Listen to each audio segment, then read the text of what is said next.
qui a pu être il existe deux types de peines. Donc ce sont les mineurs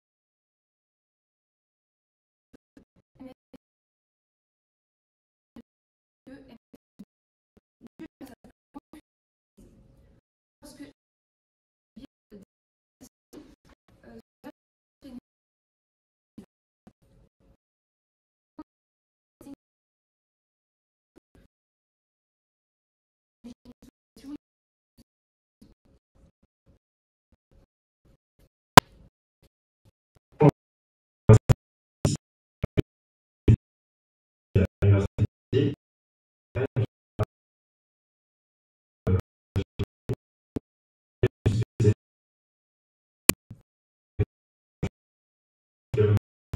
dans sa vie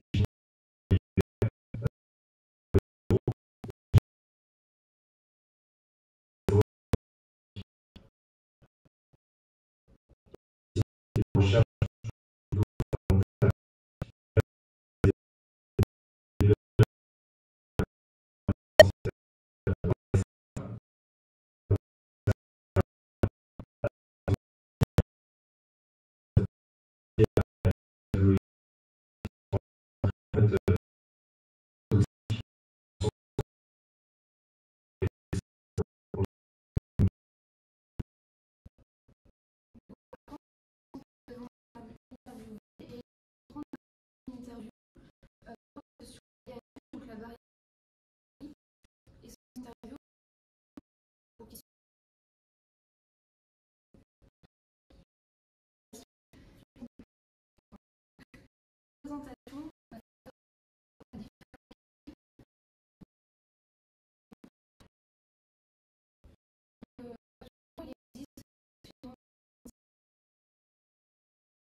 reste assez, très peu, pas très peu, mais peu sensible. Donc il y a une nouvelle technique qui a été mise en place par électrochimiluminescence et qui va permettre de différencier les SLA sporadiques des SLA-CM. Ensuite, le dosage des cellules sanguines, ça va être une technique qui va être fiable et standardisée et qui va être un marqueur prédictif de l'évolution de la maladie. Le dosage la numération des neutrophiles et des monocytes, qu'on appelle NMR, va être reliée à des symptômes bulbaires et montrera un lien entre l'activation du système immunitaire, l'atteinte respiratoire et la progression de la maladie. Quant à la numération des neutrophiles et des lymphocytes, on a vu qu'il y avait un lien, une corrélation entre la CVS et le score ALS-FRS-R. Un taux de neutrophile plus élevé a montré une survie plus courte, en particulier chez les femmes, et que le taux de CD16 était corrélé à la gravité de la maladie. La dysrégulation immunitaire aurait des conséquences telles qu'une neuroinflammation, une altération de la fonction du motoneurone et une progression rapide, qui est souvent c'est quand même des mécanismes qui me restent assez mal compris, mais qui permettraient par la suite une bonne évaluation du pronostic. Enfin, les gaz du sang, c'est une technique assez prometteuse puisque c'est peu coûteux et rapide. Pourquoi l'utilisation des gaz du sang? Puisque vu qu'il y a une déficience respiratoire, les patients ils vont avoir besoin d'une ventilation assistée. La ventilation assistée, on va la déterminer par la CVF. Sauf que la CVF va être difficile à déterminer parce que du coup, les patients ils ont une déficience. J'ai perdu le mot. Leur capacité physique voilà, qui diminue. Et ce qui fait que c'est beaucoup moins fiable ce test. Donc les gaz du sang, c'est donc une technique, une analyse qui est fiable et elle a permis de mettre en évidence, par exemple, que les bicarbonates et les excès de base étaient liés à la survie dans la forme spinale.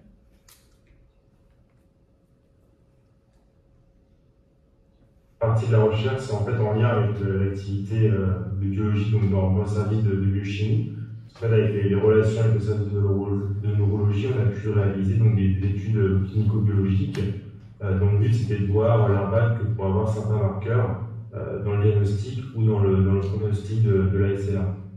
Donc pour ça, on a essayé de valoriser donc, soit des données qui existaient déjà, c'est-à-dire qu'on avait déjà les données cliniques et des données biologiques donc, qui correspondaient en fait à des examens qui avaient été faits en routine. On a voulu un petit peu les analyser rétrospectivement donc pour les valoriser. Donc ça, je pense notamment, on avait analysé tout ce qui était paramètres des gaz du sang, également le quotient albumine, qui est en fait le ratio entre l'albumine dans le sang et dans le LCR et dans le sang, qui en fait permet de refléter l'altérité de la barrière hémato-encéphalique. Et après, on a aussi organisé en fait une collection biologique d'échantillons. C'est-à-dire qu'en fait, les patients qui sont suivis au CHU de Tours, on récupère une partie de leurs échantillons pour servir à la recherche, afin de se constituer une banque d'échantillons pour faire des travaux de recherche et réaliser en fait des nouveaux dosages qui, eux, ne font pas partie des examens de routine. Là, après, on a aussi commencé à travailler avec un laboratoire d'informatique de l'Université de Tours. Donc là, pour essayer de développer des outils d'intelligence artificielle en fait, qui permettraient d'aller, pareil, pour valoriser les données qu'on a déjà, d'aller structurer en fait les données de patients qui sont issues des comptes rendus et d'essayer donc d'utiliser des outils de machine learning pour stratifier les patients et essayer de trouver donc, des liens avec le pronostic de la maladie. Le quotient albumine dont je parlais tout à l'heure, c'est un des reflets de la qualité de la VHE. On a retrouvé assez récemment, par exemple, son élévation pourrait être associée à la diminution de la survie des patients, en tout cas chez les hommes. Donc on a fait une étude là-dessus. Et après, dans l'équipe de recherche, il y a également d'autres molécules sur lesquelles il y a aussi une thérapeutique candidate, qui est l'acide anacardique, donc qui est lui un inhibiteur d'histone des acétylases, qui est issu en fait de la noix de muscade.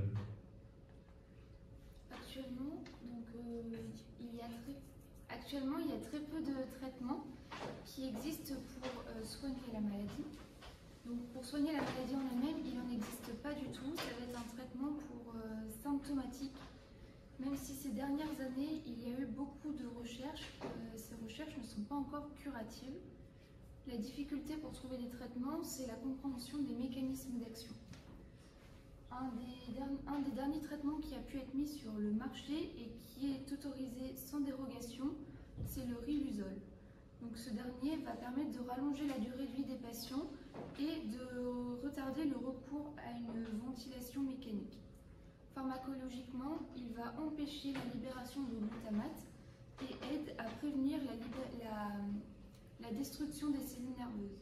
En effet, le glutamate, lorsqu'il y a une SLA, va être libéré en plus grande quantité et donc il va détruire les cellules nerveuses. L'utilisation de ce médicament est recommandée dès le diagnostic de la maladie. Cependant, il a quand même beaucoup d'effets secondaires, beaucoup d'inconvénients, puisqu'il a beaucoup d'effets secondaires et des contre-indications, notamment pour les personnes ayant des maladies hépatiques.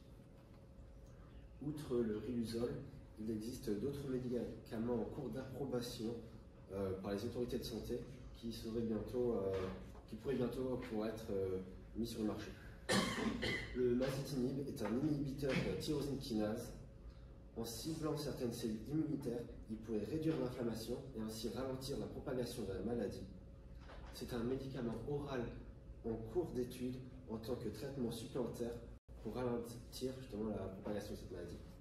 Actuellement, en essai de phase 3, il est également en cours d'examen pour une approbation dans l'Union européenne et au Canada. Quant à lui, l'edaravone attend depuis 2018 une mise sur le marché européen. Une autorisation temporaire a cependant été accordée en France par l'ANSM. C'est un traitement antioxydant ciblant le stress oxydatif, un mécanisme impliqué dans la mort cellulaire observé dans la SLA comme expliqué précédemment.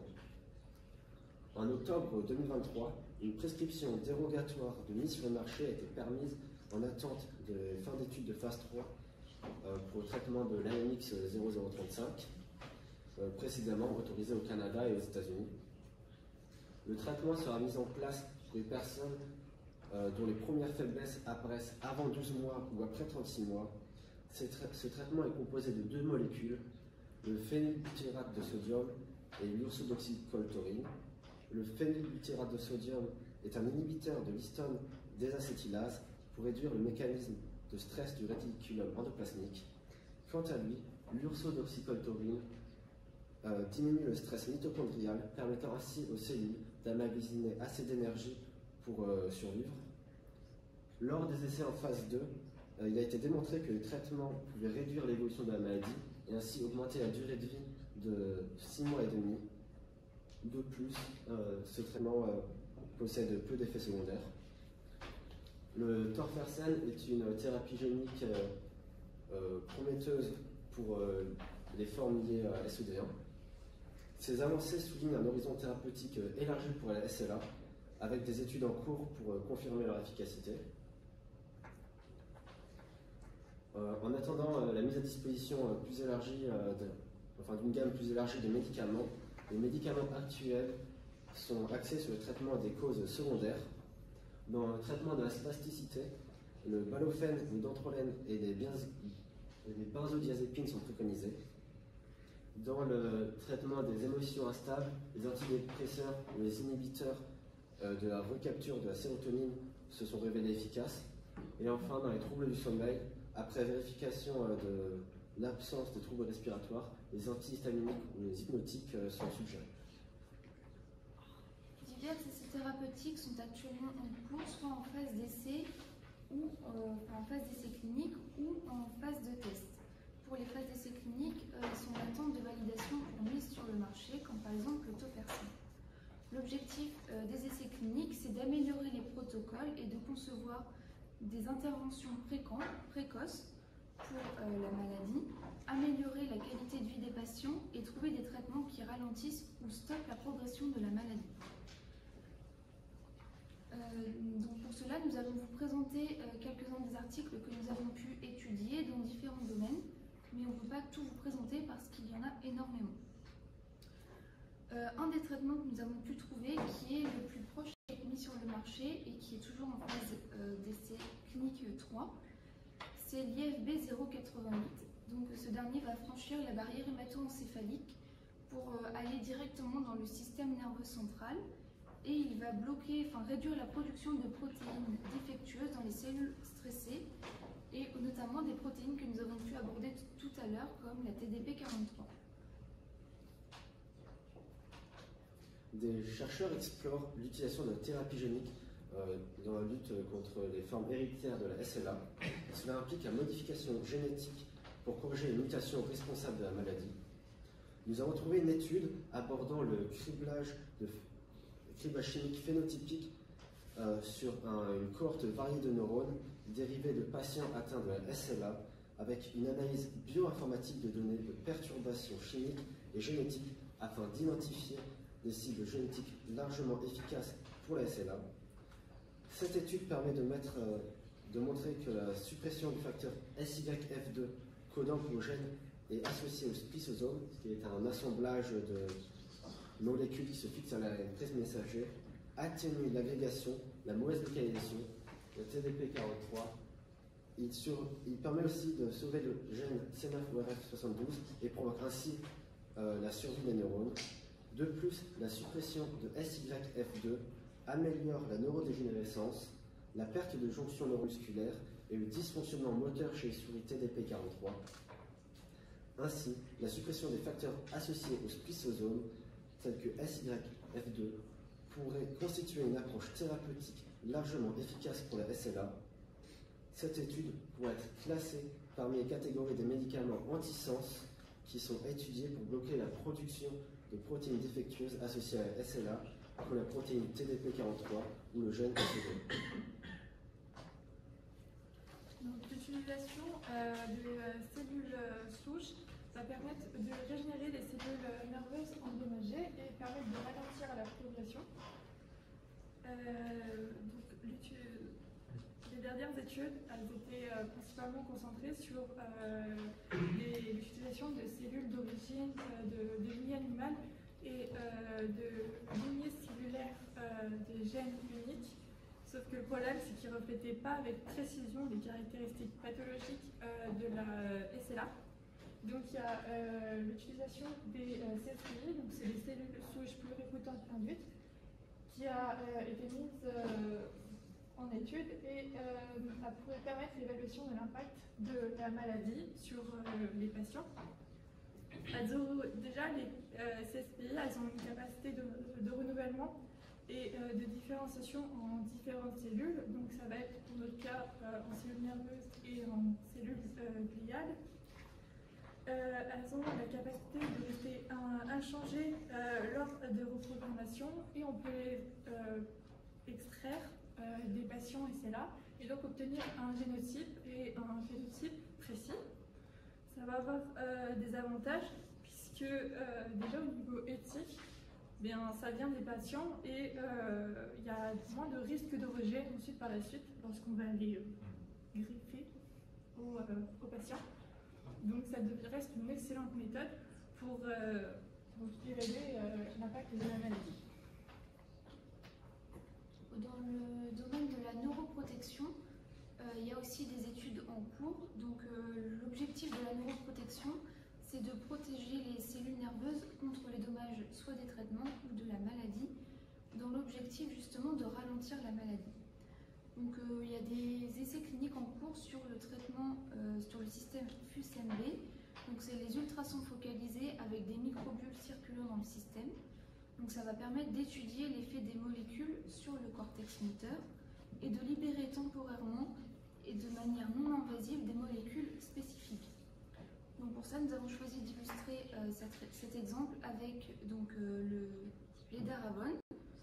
Des souris ont été traitées avec du FUS-MB plus EDA, donc EDA c'est l'édaravone, et et un autre groupe de souris avec l'EDA simple.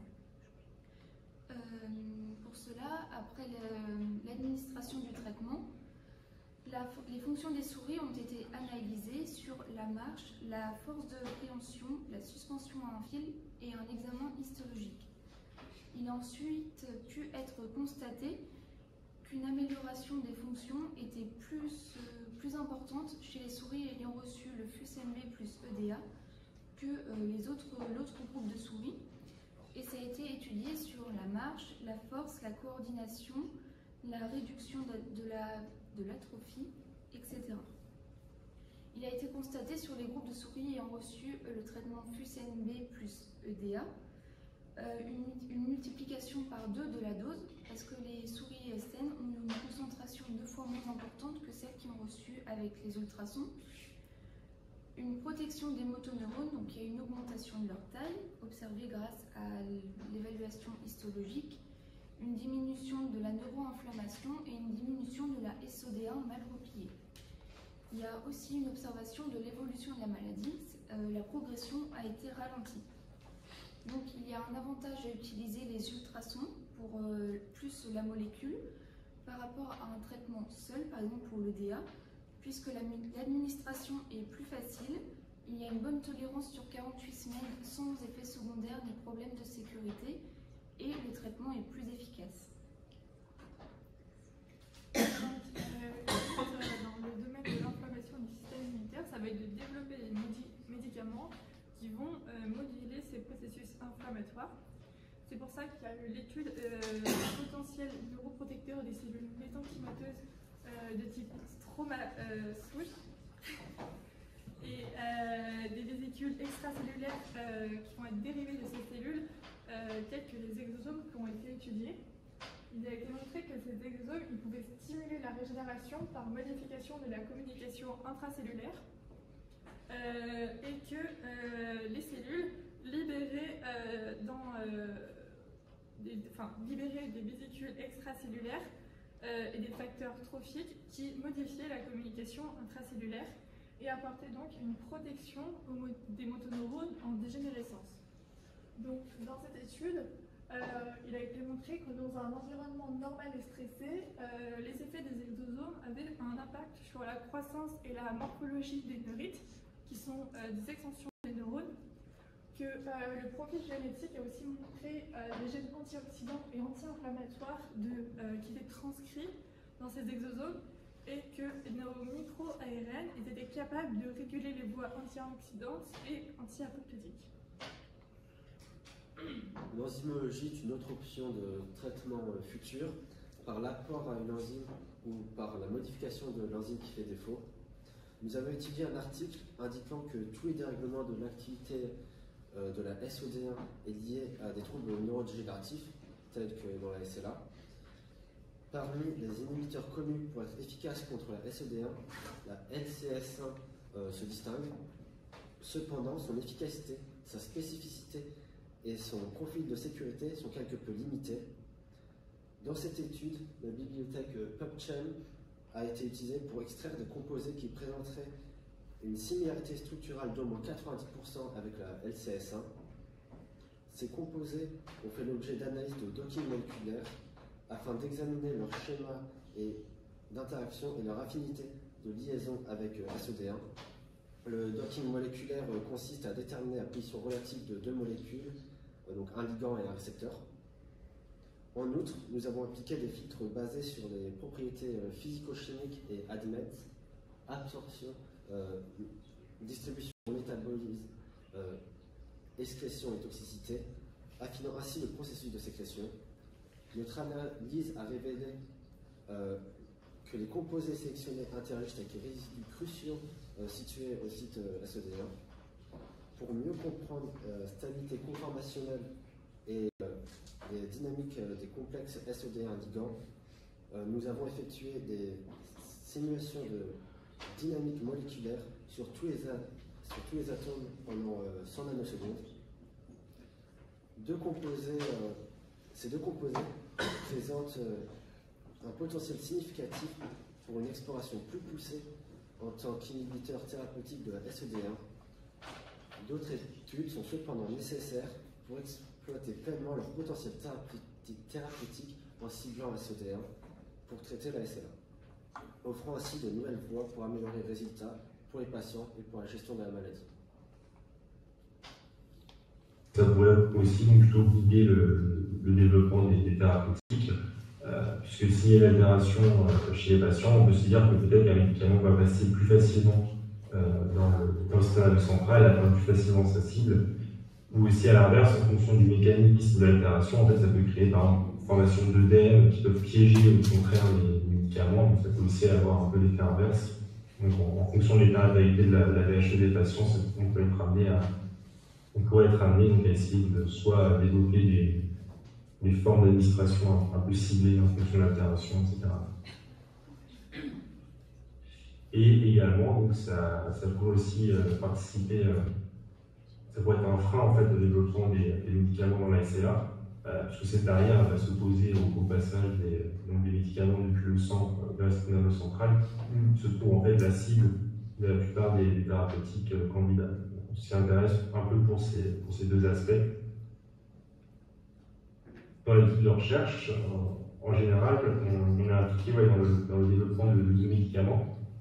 En fait, on a des thérapeutiques candidates, donc on a notamment ce qu'on appelle des intracorps, qui sont des fragments variables des immunoglobulines, qu'on a développés pour cibler la protéine TDP43, qui est une protéine qui est retrouvée agrégée chez la plupart des patients atteints de la SLA.